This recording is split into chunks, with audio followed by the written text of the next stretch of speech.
బీసీల ప్రగతి తెలుగుదేశంతోనే సాధ్యమని మాజీ ఎమ్మెల్యే కాకినాడ సిటీ నియోజకవర్గం టీడీపీ జనసేన బీజేపీ ఉమ్మడి అభ్యర్థి వనమాడి కొండబాబు అన్నారు.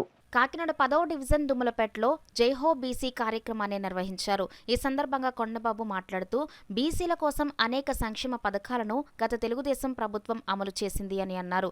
ఈ వైసీపీ ప్రభుత్వంలో ఆదరణ, ఇతర మత్స్యకార రాయితీ పథకాలను 30 వరకు రద్దు చేశారని అన్నారు. ఈ సందర్భంగా జాంతాడు యూత్కు చెందిన 150 కుటుంబాలు టీడీపీలో చేరాయి. వారికి కొండబాబు కండువాలు కప్పి పార్టీలోకి ఆహ్వానించారు. స్థానిక నాయకులు మోసా పేతురు, దానమ్మ, చోడిపల్లి సతీష్, మూగురాజు, ఎరిపిల్లి రాము, చోడిపల్లి ప్రేమ్, పెమ్మాడి బుజ్జి, మైలపల్లి మాసేను, పెమ్మాడి చంద్రరావు తదితరులు పాల్గొన్నారు.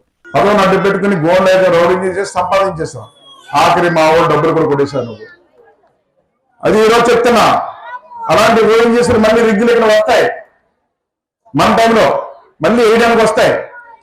ఈరోజు చెప్తున్నా, రేపు నేను ఏదైతే ఈ సముద్రంలో మళ్ళీ మన కాకినాడ తీర ప్రాంతం అంతా కూడా ఎలాగా మనకి ముమ్మడి అమలాపురం ప్రాంతం ఇస్తున్నారు, వాళ్ళు డబ్బులు ఇస్తున్నారు, దాని పేరు పాము.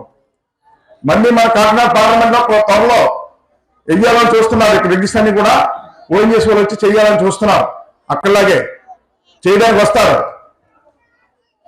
ఈరోజు మాటిస్తున్న ఈ సభ ద్వారా ఏదైతే ఇక్కడ రిగ్గిస్ వచ్చి రేపు మొదలు పెడతారో ఆ వచ్చిన తర్వాత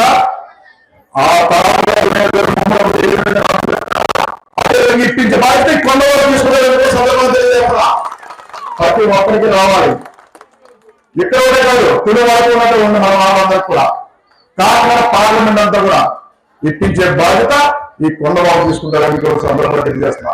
రిగ్స్ వస్తే ఇక్కడికి ఆ వచ్చే బాధ్యత ఈ కొండబాబు తీసుకుంటారు. అది కూడా మాటిస్తున్నా. ఈ రోజున ఈ సభ ద్వారా ఈ పార్లమెంట్ నియోజకవర్గంలో ప్రతి ఒక్కరికి కూడా ఈ సభ ద్వారా మాటిస్తున్నాను.